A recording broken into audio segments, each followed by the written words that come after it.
If you take an orc baby and you put it in an elven city, does the orc baby stop being corrupt? Ooh, good question. Oh man, nature versus nurture, maybe. Oh god.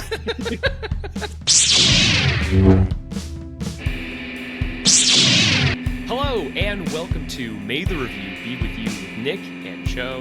I'm Joe. Nick? And today we are talking about the first 4 episodes of Season 2, Rings of Power. We are back in Tolkien's land in Lord of the Rings, and we got 4 episodes from Amazon, which is pretty cool, depending on how you look at it. If you're me and Nick, we're kind of mad about it. We want 1 episode a week. Is that really so much to ask for? Yeah, I don't know. I was complaining when I found out it was the first 3 in one day because we really like to be able to talk about it online weekly. But after watching the first 3 episodes, it kind of made some sense because they really spent a lot of time with like each group. And those episodes are really like informative and detailed. So I didn't hate it after that. And now we're out on a weekly time span. So I think it's going to be okay. We're hanging in there. In general, I feel like it's just better. It's better even if it has nothing to do with content, right? Like you get to digest it. Yep. You might want to watch it again Right. before the next episode. Like there's just so much more to Yep. it other than the immediate satisfaction of watching all of it all at once. And then like the internet forgets about it after 3 days Yep. and we all move on, Agreed. right? Like Agreed. Yeah, I only got to rewatch like 1.5 of the first 4 episodes. I really wanted to rewatch all 4. I was like, there's just no time. So that's how it goes. especially with a show like Rings of Power where every episode is kind of like its own mini movie. Right. Exactly. Yeah. Well, that being said, Nick, so we got 4 episodes. Like we said, Elven Kings Under the Sky, Where the Stars Are Strange, The Eagle and the Scepter, and my favorite of the 4, Eldest. So, this is a lot to break down, like we just said. So I think we're going to break this down into 3 different categories. We're going to break down into what we really liked about these episodes, what we didn't care for, and then finally what our expectations are moving ahead this season. So, Nick, I'm going to put the ball in your court here. What is the first thing that comes to mind when you think of Season 2, episodes 1 through 4? So the first thing is tough. The first thing that comes to mind though is pacing wise, it's a lot quicker. It feels a lot quicker. It feels like there's a lot more going on. There is also a lot more, I guess, detail in the story so far, and it doesn't feel like they're setting anything up anymore, right? Like the first season is a little bit more slow at times, which was okay. I really enjoyed season 1, but it was a little slower at times. Felt like they were really just like gearing up towards what comes next. And that's really like this second season. And so what stands out to me is just like some quick things about how manipulative Sauron is, or Halbrand, however you want to refer to him, how manipulative he is to get his way and to get these rings made. Knows exactly how to manipulate like each section of people, to agree to make these rings, which will, ultimately be all of their downfalls and leads to this, 1,000-year conflict. And so that's like super interesting. Some other things that stand out are just the set design. And also, of course, there's a ton of CGI, but for me, I don't care about that because it looks so cool and so like magical in this world that Tolkien has built, that I really enjoy looking and discovering like all these different places in Middle Earth, and so those are some things that really kind of stand out to me. I feel that. Numenor in particular looks really great. Yeah. Although I feel like whenever I see the elves and we get a cut to Numenor, I'm like, why does Numenor look so much better than where all the elves live? I feel like that should never be the case. Right. Like they kind of outdid themselves with Numenor. Right. But to your point, I wonder if that's by design, right? Because in Lord of the Rings, where the elves live, are like really incredible looking, some of these places, right? And in Rings of Power, they just got their power back essentially with these rings. So I wonder if there's something to it. You can speak more to that probably on Lord of the Rings lore. If there's any kind of like background on, oh, well, you know, even though Sauron is back, they did get their power back still, and they used it to live well during the. So yeah, that's actually something I really love about what they're doing with the Rings of Power show as compared to like the way the rings are described in the movies. Like, there's really not a lot of mention or lore in the movies of what the rings actually do. And I think the One Ring actually makes it a little confusing itself, because I think if you ask like most people who haven't like read the books at all, like what does the ring do, they would tell you, oh yeah, it's like it's power, and I guess it turns you invisible. And like that's not what it actually does. The Ring of Power is like the ultimate amplification of power, right? So like whoever like wields it, it's going to operate differently per person. The only reason why it made the hobbits invisible is because like hobbits are very good at like blending in with their surroundings and not being, if they want to go unnoticed by people, they will go unnoticed by people. So the ultimate amplification of that is obviously invisibility. It's only sort of invisibility. Like he's not invisible. He's just in like the shadow realm, right? Like it's weird. And the movies don't really like get into it, which like I get it. I get why they don't get into it, but like that's a great explanation. It's a little misleading. That's a great explanation. So like I love the movies, but I've not done as much work on the books, and so that detail right there is so good. That's like such a good detail especially for people who have never read the books, which is a lot of people. Yeah, and we sort of get an example of that in Rings of Power too. So the ring that Galadriel has, she says, you know, it gives her visions of the future, and she tells Elrond, I used to be able to like feel these things, but now with this ring, like I actually see them. So it enhances like her ability of premonition, right? So so like those premonitions aren't really necessarily Sauron putting things in her head. Those are just real. In many ways, it could be just more of an amplification of what her power already is. So like these things could very well happen, essentially.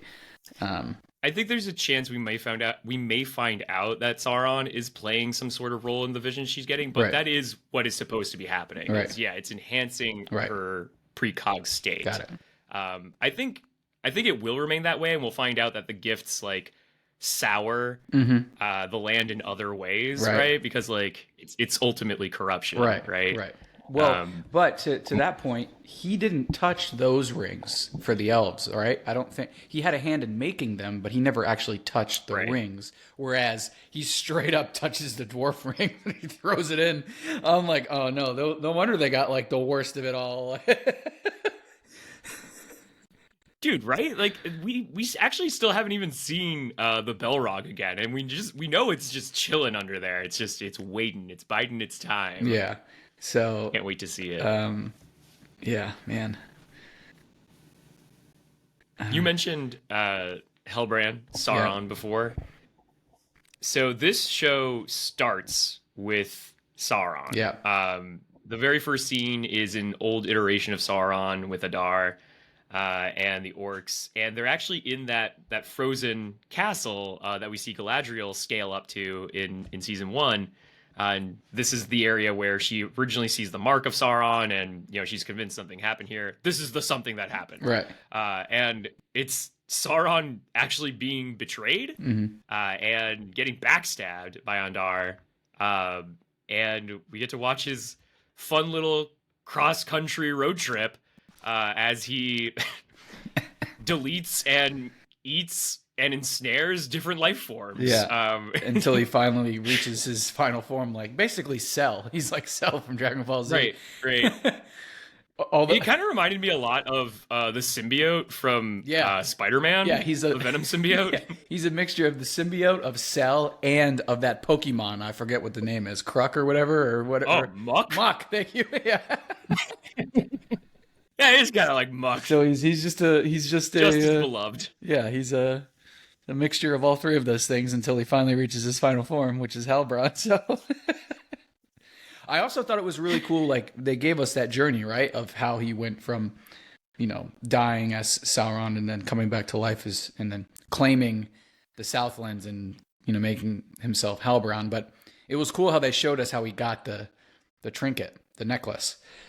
Yeah, that was the I wish we had like a whole episode dedicated to that, just called like Sauron: An Unexpected Journey. Yeah, that would have been nice. And dude, like that old Start man from small beginnings. Yeah, that old man that he encounters, like there are moments where I was like, wait, is Sauron actually thinking about just being good in some of these moments?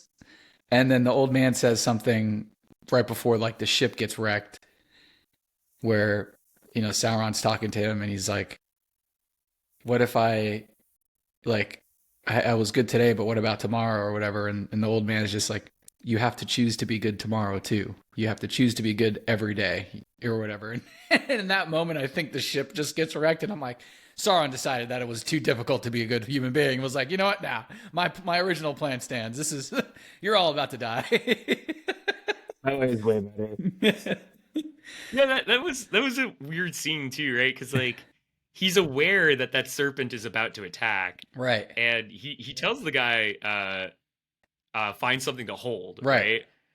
So it almost seems like he cares about his survival, but then like as soon as the old man is pinned down, he's like, mine, and just like yoinks the necklace away. Right. So weird. Like he's just conniving and manipulative. Of course, this is like a great example. So yeah, I am enjoying that because I mean, if I went back into season 1, maybe I could see like how he's playing Galadriel, right? But I feel like because they were playing his cards like so close, like we didn't get to see him be like the cunning manipulator that we know he is. Yeah, like if you go back and watch season 1, you can see it a little bit more, but that's because you kind of know it's coming. But now it's like full on manipulate. Yeah, no holds bar. Just no hold bar. Like he's playing them all like a fiddle. Crazy. Yeah, very much so. And it's I think half the fun for me this season has just been watching Sauron be Sauron. Yeah. Every time he's not on screen, I'm actually kind of upset about it. Mostly that's because I don't connect with most of these characters, and I'll get into that later. But yeah, he's super enjoyable. If there is one reason to watch this show, it's probably Sauron himself. Yeah, he's doing a great job. It's like a fascinating character, and then watching him become Lord of Gifts was God, just Celebrimbor is such an idiot. It makes me so mad.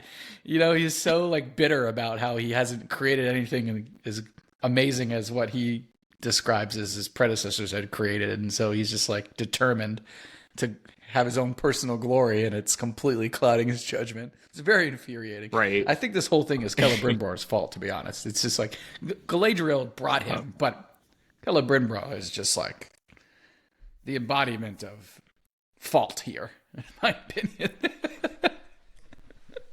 The king of fuck ups. I mean, sort of. I mean, like he is our Oppenheimer, right? Yeah. Like he creates the bomb and then hands it over. Yeah, that's a great analogy.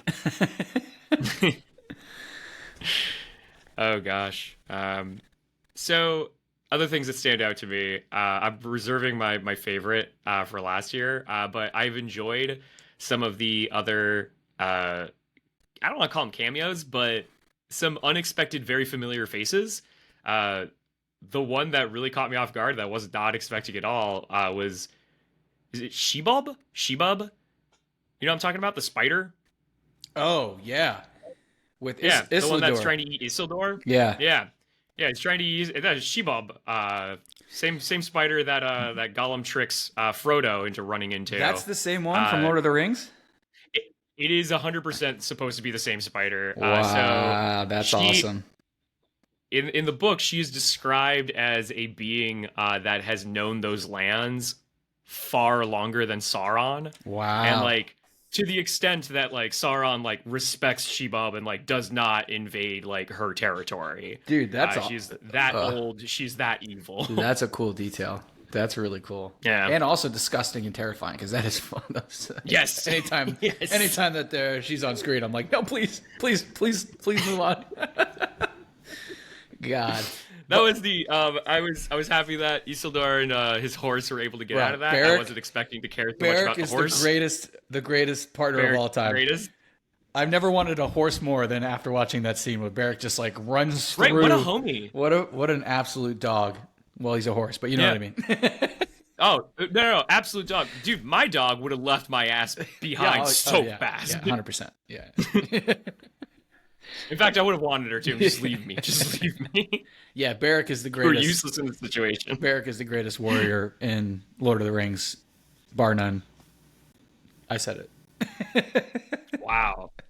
Shadowfax, Gandalf's horse might have something to say about Well, that. you know what? Sorry, Shadowfax. I said what I said. I said what I said. But yeah, that was like Yeah. really cool, and a sweet moment, you know, having Beric save him. And of course, it's cool too because you know that Isildur is gonna like make it out based on how important he is until later on in the story. But it was cool that there still felt like there were some stakes, and that you knew he was gonna make it out, but it still felt like, and it's probably because he encountered the spider that we know is extremely dangerous. So you're just like, oh shit, like what's about to happen here? But so I think it's still kind of cool that they show us a scene where he's in trouble and make it kind of, you know, still a little nerving, even though you kind of know that he's not going to die in that particular moment. Definitely not. He's still got something important to do before he gets cut off from the show. Or he has something important he fails to do, but yeah. I think what I'm enjoying a lot about this season right now is we're seeing reactions. Like, we're seeing the land and creatures start to awaken from the corruption that Sauron has spread. Yeah. Right? Like, as Mordor has been birthed, as these rings are coming into fruition, we're watching creatures come alive, right? I don't think Shelob is necessarily supposed to be, like, part of that, but, like, we saw that one, like, mud serpent attack. We saw the Barrow Wights are up and active. Galadriel said, like, evil has been awakened, right? And we're watching that everywhere. Slowly, the corruption spread, right? I really love, like, how we're not seeing, like, you know, Sauron, like, sprinkle little evil, like, all over the place, like, in, like, little cartoony ways. Like, we're just watching, like, the ripples and, like, it's naturally happening. It's all been dormant for thousands of years, and now it's finally like ready to kind of. That serpent was like, I was not sure it was gonna. I thought it was just like quicksand, and then all of a sudden, I was like, oh shit! All of a sudden, there's a monster. That thing is disgusting. Like, I was just, no, I'm going back to Numenor. No, thank you. See you later. Bye. But yeah, the evil in the woods that Galadriel and Elrond and company. Yeah. The Barrow Wights discover. That was like such a creepy scene. So that was really, really cool. And man, yeah, there's so much happening. Go ahead. So like in that particular episode, Eldest, my favorite, that was awesome to get the Barrow Wights in that episode because it's also the episode that we get Tom Bombadil in. And Tom Bombadillo, big favorite in the Lord of the Rings community, finally portrayed on screen, even though he doesn't have his blue jacket. I guess we're going to work up to that. That's fine. When we meet Tom Bombadil in the Fellowship of the Ring, in the book, it is, the hobbits meet him, and then the hobbits leave, and then the hobbits run into the Barrow Wights, and they are grossly unprepared for that situation, as the Barrow Wights prepare to kill them. And then, of course, Tom Bombadil shows up to save them and banish the Barrow Wights away. So it was neat that in the episode that we get Tom Bombadil, we also get the Barrow Wights, which felt like a reference to the book Fellowship of the Ring. That was neat. I like that little detail. But since I've created my own natural segue here, Tom Bombadil. Bombadil. Nick. Yes. What'd you think of Tom Bombadil? Charming, lovely, hilarious, lonely a bit. And I found it actually fascinating that he, the Dark Wizard, right? He mentioned many moons ago the Dark Wizard had come to him, and he kind of helped train the Dark Wizard, I guess. if I'm not mistaken, is kind of what I got from that scene. And so he's kind of like his overall purpose as because he himself is a wizard. So like, right? He's a trainer of wizards, like, because like who like We don't know, to be honest. do we actually not know? Like, what's his purpose? Is it to be there and to guide like new wizards to the world and help them control their power, and then but those wizards will then have to decide for themselves if they're good or bad. Like, do you know what I mean? Right. So I can't say what the show has in store for him, right? Because that's the way they've set him up, right? Like he's kind of like this trainer, like, coach, or something, right? For any wizards that are brought into this world, he kind of helps get them on their feet. It sounds like. So Bombadil is probably like the most mysterious character in Lord of the Rings, because very very little is mentioned about him when we meet him. Okay. We know from the hobbits that Gandalf knows him, or we know from the hobbits' interaction with Bombadil that Gandalf knows him, and we know that he is the eldest thing in this land. That in his domain, he's the absolute most powerful thing in that domain, but his domain is very small, so he doesn't actually like ever leave it. And yeah, we know he has like some deeper connection to like the Celestials, like out and beyond Middle Earth, but beyond that, yeah, we don't really know a whole heck of a lot about him. And I think that's why people really love him so much, because as you said, he's really charming, but like he's got this like air of like creepy mysticism about him too. Yeah, it's the unknown. I think he's just supposed to be nature. I think he's supposed to be nature. Nice. Yeah, this is the unknown that's really interesting. And speaking of unknown, another segue here. Like, are we dealing with Gandalf here? Like, who is the stranger? You know, like, is the stranger Gandalf? Is the stranger someone else? Like, there are some conversations online how we're like, I'm not sure, because there's other wizards that the stranger could be technically, right? In Lord of the Rings lore. So, I have a hard time believing that it's not Gandalf, but I don't know. What are your thoughts? What do you think? So up until this conversation, I have been under 100% the impression that this is Gandalf. However, you have made me realize that the first season really tried to misdirect us on who Sauron was. Right. Right? So maybe we're totally off here, and they're doing that same play again, and like he's gonna be like Saruman or something.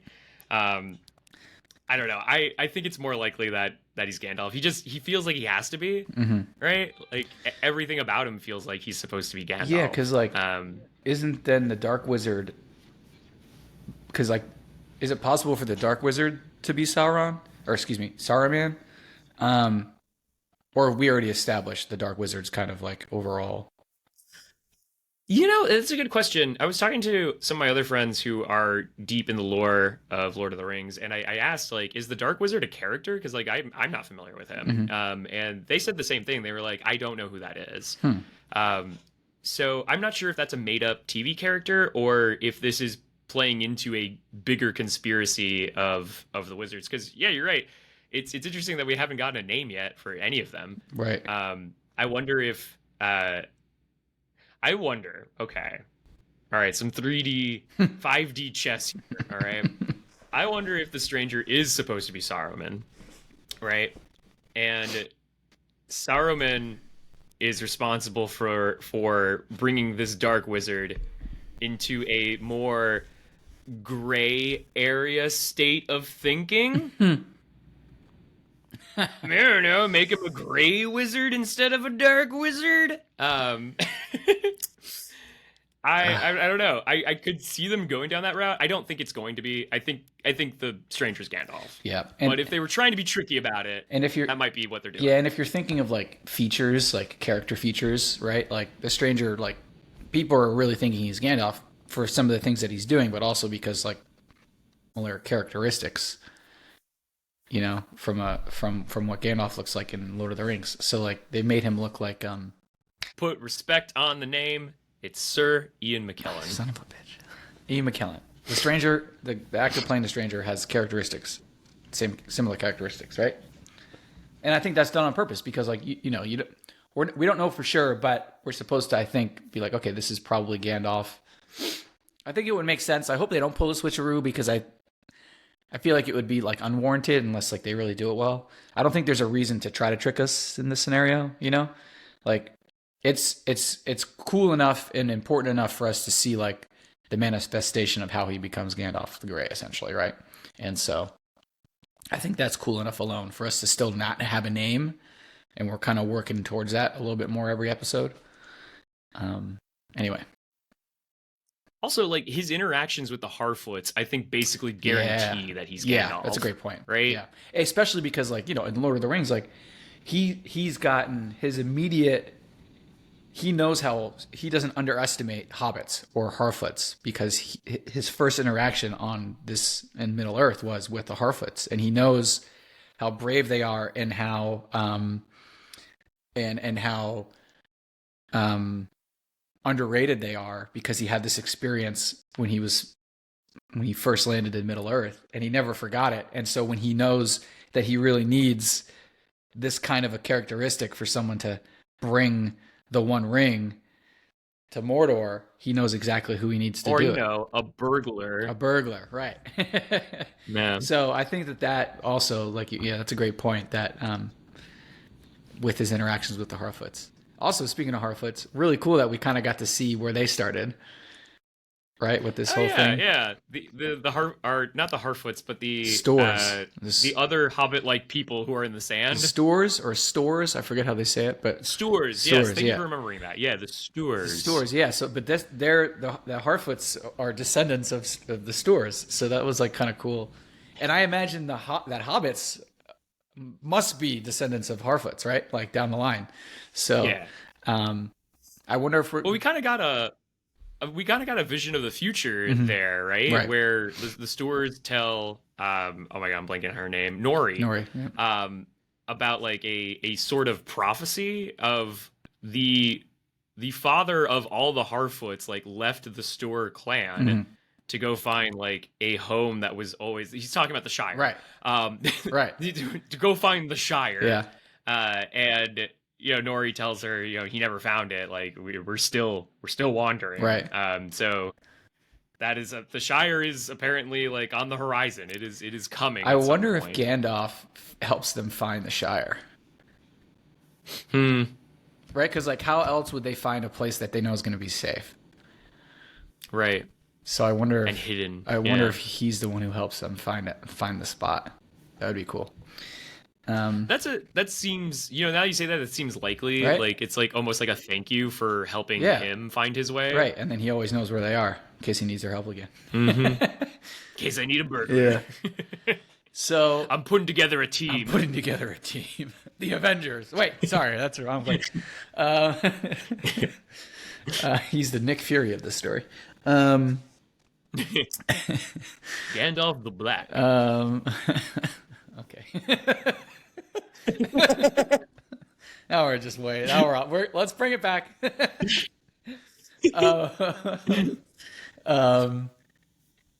We have to talk about Khazad-dûm, or however you say that, the dwarfs. Yeah, it was pretty good. I've always loved the dwarfs and like where they live, like inside the mountain. It's such a cool, the way that they like make those sets look, whether it's CGI or, obviously it's mostly CGI, but like, it's just so cool. And I really love, I just love all of those characters that we're getting to know, and the Durins of the war and his wife, and it's probably one of my favorite parts of the show, actually, is anytime we're with the dwarfs. Heartbreaking because like, it's just not going to go well for them. Basically, like, I think it goes the worst for them, I think, out of like most of these, out of all of the Numenor might have something to say about Numenor that. does, but... yeah, that's true. Numenor actually is just gonna get completely wrecked, but it's almost more heartbreaking for the dwarfs because of like what we come to know and find out later on, I would agree that it's more heartbreaking for the dwarves, mostly because that's where the better character work has been established. I care nothing about what's happening in Numenor. That's a great point. Yeah, we don't care. And Although don't care. it was cool to see the eagle. Like they did foreshadow the eagle showing up, but I didn't realize that it was going to be a massive eagle. So like when it showed up, I was like, "Oh shit! This is why it's kind of an important symbol because the thing is bigger than my whole body." Right, it's bigger than my Honda Civic. It's like, good lord. Yeah, it's an eagle that Gandalf would ride across Middle Earth, essentially. So, because Gandalf has style. Yeah, Gandalf has style. But yeah, that was cool, and it makes sense that Numenor is picking a new leader because it's like everything that happened there with them leaving and then going to battle and half of them dying and then the queen being blind and then the irony of the commander's daughter finding the seeing stone and turning in the queen, basically, that she's got this banned artifact that her and her father have been using for years. This is kind of ironic that the commander's daughter basically is the one who turns in the queen. If you had to pick a plot line that is your favorite to follow so far, what is it? I am so interested to see what happens with the dwarves because at the end of this last episode we got, I think it was the last episode, might have been episode 3. We got Sauron. The whole season so far they've been, the elves are really strict about how Sauron never touched the rings. So, and Elrond's like, yes, but that doesn't mean he doesn't have influence over them. But their whole thing was he never touched the rings. He never touched the rings. And then at the end of this episode, we get Sauron specifically touching the rings that he made for the dwarfs. And it's just they were telling us how important it was that he hadn't touched the elven rings. And now we've seen him very aggressively and was touching the dwarven rings and then throwing them in to finish. So it's just to me, I'm man, what is gonna happen with where's this dwarf storyline going once they get their rings? Because it's gotta be it's just gonna be heartbreaking and terrible, because it's another level of interference that Sauron's running with the dwarf. So it's going to be a higher level of interference than what he's running with the elves right now, based on just the interactions he's had with creating each of their rings. So that's kind of that's what I keep thinking of. I'm man, what's going to happen next with the dwarfs? Yeah, that's a great point as far as the touch goes, right? Yeah. We get that great shot of him holding the mithril and then holding the ring itself. Yeah. It's really creepy, actually, how long the camera lingers on that. Yeah, exactly. Something to look forward to there. For sure. I think for me, I've been enjoying the most funny enough, probably either the Harfoots, which is not what I would have said in the first season, right? or probably Galadriel and Elrond. Mm-hmm. Not because I love what's going on between them. I'm kind of over their bickering at this point. But everything that they're doing is really exciting. Yeah. They feel they've been on their own little Dungeons and Dragons little journey. It feels a little fellowshipy, right? Right. The way that they went off and then they get separated by orcs. Right. It feels very fellowshippy, and I love that. Mm-hmm. Basically anything that can remind me of Fellowship of the Rings, I'm here for it. And yeah, the fights with the Barrow-wights felt very Dungeons and Dragon-y and nice. Just I'm all for that storyline. Yeah. I can't wait to see where that's going, the confrontation with Sauron, if they even get that far. Right. Because we know he's got to create 7 rings for the dwarves, Mm-hmm. 9 rings for men. And yeah. I'm not sure how he's going to pull off the 9 rings for men yet. Yeah, because I think he must be with Celebrimbor for a long ass time. Is it going to take Galadriel and Elrond that long to get there? Because he can't. I guess he could make the rings somewhere else. I don't understand. It's going to be really interesting to see. That's a great point. Because he's already been. I feel like he's already been there too long. But evil has, like we said, evil has risen across the lands, and that's keeping any messengers from reaching Celebrimbor. So, man. Well, we also know that the elves are not the only ones on their way to Celebrimbor's doorstep. Oh, that's right. The orcs and Adar are also on their way. Adar and the orcs are on the way now too. God, yeah, that's gonna be.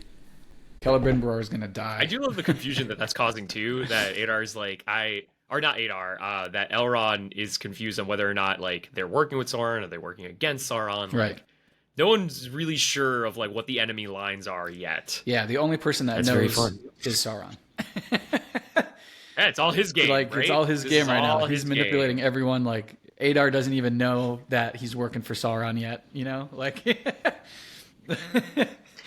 thinks that reminds me. He thinks he's looking for him, but he's actually working for him. Like that's the greatest thing about it. You know.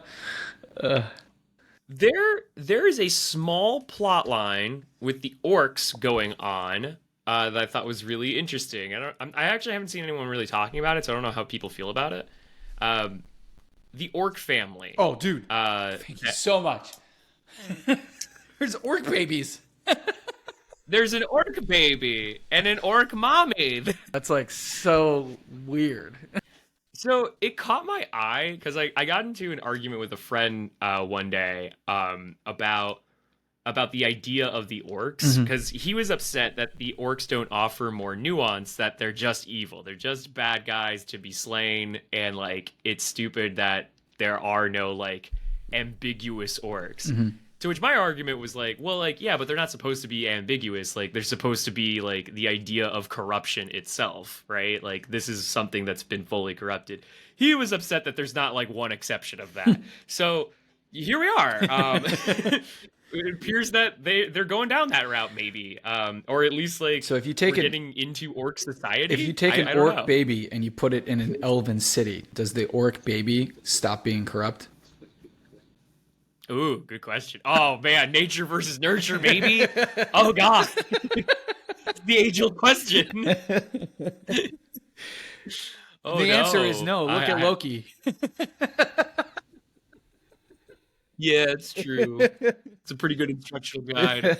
Well, hey, maybe he'll become, Lord of everything after that. Sweet upgrade. But yeah, I'm not sure where that's going. But it is interesting that they added like sort of a sympathetic angle for the orcs who don't want to go to war necessarily. Yeah, like some of them are really like they just want to be left alone in some cases, right? It's very interesting. Right, like they wanted a home, sort of like the Harfoots, right? They wanted a home, they got the home. Right. Now they're good. Right. But they are told that they will never be safe so long as Sauron lives. Man, the wild part too is right. There was almost like total peace until Sauron, right? Like there's just one guy who's just like, you know what? Nah. And then everything is going to shit. What a jerk. Sauron's just a jerk. Some people just want to watch the world burn. Yep. And that some people is Sauron. Oh, man. Lord of gifts. Lord of television. Yeah. Oh, God. They dropped the Lord of the Rings line, too, in that scene. It's like, okay. All right. All right. That's a great time to get into things that we don't like about this show. There we go. Yeah, let's go with the don't like. You first. There's not a whole lot for me, but that was a little much. Oh, then you go first, then. No. You first, please. All right. Let me get on my high horse here. Yeah, so I think ultimately what I don't like about this show, which is true in season 1, it's true in season 2, none of the characters sound like Tolkien characters. They all speak in ways that I feel like people from this century think people of like the Dark Ages spoke in. But like it's not. It just feels very fan fiction-y the way a lot of the people speak, right? For example, what you just brought up, that whole poem that gets read about being the Lord of the Rings. And it's like, gosh. Like, Galadriel says it in Fellowship, but, like, there's, like, a purpose to it, whereas, like, this felt so, like, name-droppy and just, like, fan service-y. There's a lot of fan service-y lines that I do not dig, and I'll get into why I think language is so important for this show in particular. But what do you think about that? Yeah, like About the fan service stuff? yeah, I totally agree. Like it just gives the impression that they're trying a little too hard, with some of that. Yeah, I mean, I agree. And I've enjoyed the show for the most part so far. So like, when there's a couple, It's fun. The show is fun. yeah, it's very fun. With a couple of those lines, you're just like, okay, do we have to really like lay it in here? I mean, you just made Sauron the embodiment of an elven god, and then you also had him say like, now we've got him talking about Lord of the Rings and stuff. Like, I'm just like, okay, can we can we lay off a little bit? What are we, some kind of Suicide Squad? Oh God. So yeah, I mean, I'm with you there for sure. I'm trying to think of other things that I really don't like though about the show so far, and there's really not a lot for me. Like, it's not really about the show though. It's just like character wise, right? Like the stupidity of Celebrimbor, I can't even say his fucking name, but anyway, is bothers me. But like, that's a good thing. Like, he's doing such a good job that being greedy and after his own glory, that it's annoying me. But no, I think for the most part, there's not like a really whole lot I don't like. It's just a couple of those moments where they're trying a little bit too hard with like the lines. Anything else for you? I think for me, it ultimately, yeah, for me, it comes down to two things, and like they're kind of two of the same thing, and it's ultimately the writing, but it's the writing for two different reasons. So I think a lot of the character work could stand to be improved, and what I mean by that is I don't. This is a very plot motivated show, and I don't feel very bonded to most of these characters. Okay. Like, for example, like the Numenorians, like I mentioned it earlier. I really don't care at all about what's going on in that part of the world, which is too bad because like when you put it all on paper, it sounds fascinating, right? There's a queen trying to prevent a flood-like catastrophe coming into the city. They send their soldiers overseas to stop evil from spreading, right? There is a power struggle going on in the kingdom right now about who should be leading. There's a symbol of justice and leadership that comes to. It all sounds so interesting, and I don't care. I don't think any of the characters are all that likable or interesting. Yeah. I think my biggest problem with the show is actually the Numenorians. I just don't care. Yeah. And that same complaint can be like kind of found like sprinkled throughout. I think Numenor is the biggest victim of it. But yeah, I feel like we don't get to spend a lot of time with characters just being characters, like having small interactions with each other to either show why we should like this person or why we shouldn't like this person. Right. Basically, every time a character is on scene, it's because something big with the plot is happening. And I don't really understand why that is. Because, like, you have presumably 8 hours in this season to tell this story, right? Fellowship gets everything done, plot, characters, all done in, like, what? Like, in the theatrical version, 2 hours, 2.5 hours? Like... And you care about those people. You care about the plot, right? Like, it gets it all done in that short length of a time. Whereas this, like, I don't know why, like, we're not spending more time with people. And yeah, I want that. Yeah, it's right? definitely a problem with Numenor for sure. Like, I definitely see your point there. I feel like it's the opposite for the elves. I feel like we're getting a lot more smaller conversation with the elves, and we're getting to know those characters a lot better, right? And so, which is probably why I care about them the most. Exactly. So. It's a great point about the comparison there on Numenor, and then even just looking at the elves and how much more you care. Same thing with the dwarves. I care much more about the dwarves because they've done a great job of like spending time with those characters. And as you were talking, I thought of two characters we haven't talked about yet. That one of them I really like and one of them I really hate, and that's Arondir and Theo. Theo, of course, being the being the kid that I hate. I'm just like, can we just? If I never see Theo again, I'll be happy about it. It's just like an annoying teenage boy, you know? It's just like, come on, dude. Like, they really are not giving that poor... I don't blame the actor at all. They're really just not giving him anything to work with. Yeah, he doesn't have have much to work with. Arondir is or Arondir is very cool. It's a very, very cool elf warrior. And it's cool that him and Isildur or were, or at least they were together. Now I think Arondir's going off on his own, right? So anyway, wanted to bring them up real quick. We hadn't talked about them. No, that's true. Yeah, I think we talked about everyone except them. We never talked about the Treants either. Also showing up, which was since you brought up Arondir, that was a really cool scene. Yeah. His conversation. That's what I'm talking about. Those kinds of conversations that really endeared me to him. Where he says he is asked, "Have you ever taken axe to tree?" And he doesn't lie to her. He's like, I have, but it was never like in attack. It was never to hurt your kind. Like that's the kind of conversation I mean, where that reveals something about the character, right? That was a neat moment. I have one other point I want to make about the writing of this show. I think it's the most important thing. Okay. So the characters don't sound like Tolkien characters. And in many other franchises, that probably doesn't matter. This franchise is different, though. And I think it's because of Tolkien's personal philosophies. Like, there's so much that he poured into the importance of language before he ever actually started writing the stories. And I think ignoring the importance of language is a detriment of this show. And I think there's a reason why, like, this show will probably never hit the same highs as that original trilogy, which, uses so much of like that Tolkienian dialogue. And language is important in the story, and there are people in the writer's room who know that, right? For example, Tom Bombadil.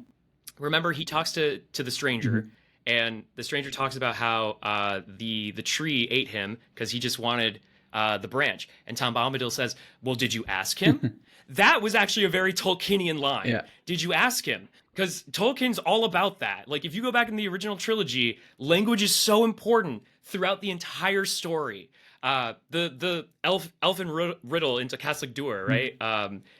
Speak, friend, and pass, right? Like, there's little instances of the importance of language throughout the entire story because it is so important. Yeah. And I think there are people who sort of recognize that. Nice.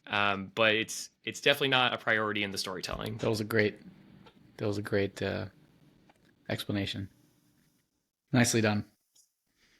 Thank you. I love the Tolkien language, man. Hell yeah. Here to represent nerds. Hell yeah. Joe has your back. I got your back. So I guess that leaves us to our expectations or our predictions. What are you hoping for? Just would love to finally find out who the stranger is and get confirmation on that. Would be a big thing, I think. And finding out that he's been helping Sauron seems like a pretty big thing to look forward to. That'd be tragic for him once he realizes what he's done. Those are just some kind of things stand out. I wonder if that's going to be tragic for him. I wonder if, like, his vanity and his pursuit of perfection, I wonder if he'll even care once he eventually knows. Interesting. When the Ring of Power actually does get created, will that be a moment of glory for Celebrimbor? Interesting. Or will that be a moment of huge regret and horror? I don't know. I'm excited though. I think my one thing, my one prediction for the season is we will not see the 9 rings of power this season. Maybe like, I think this will end with the dwarven rings have been created, are like all done, right? And they've all been created, and Sauron is now moving on from the elves and the dwarves, and he's working his way into like the hearts of men. Interesting. I think that's ultimately where this is going to end. All right. In this season, anyway. I'm excited for the next 4 episodes. It's exciting. Yeah. But that will be for another episode when we come back and when we review all of this. But if you're curious about our thoughts in the meantime, you can, of course, catch us on social media. Nick, where can the people find us? Guys, we are on Threads, talking weekly and daily, of course, about the Rings of Power and then anything else that's kind of going on in the TV and movie business. We find us on YouTube, of course. Hit subscribe, please. And we're on Instagram as well. But really, Threads, YouTube are the two main spots. And then, of course, we are on your favorite podcast network wherever you listen to podcasts. So go ahead and give us a follow there. And until next time, may the review be with you. Peace.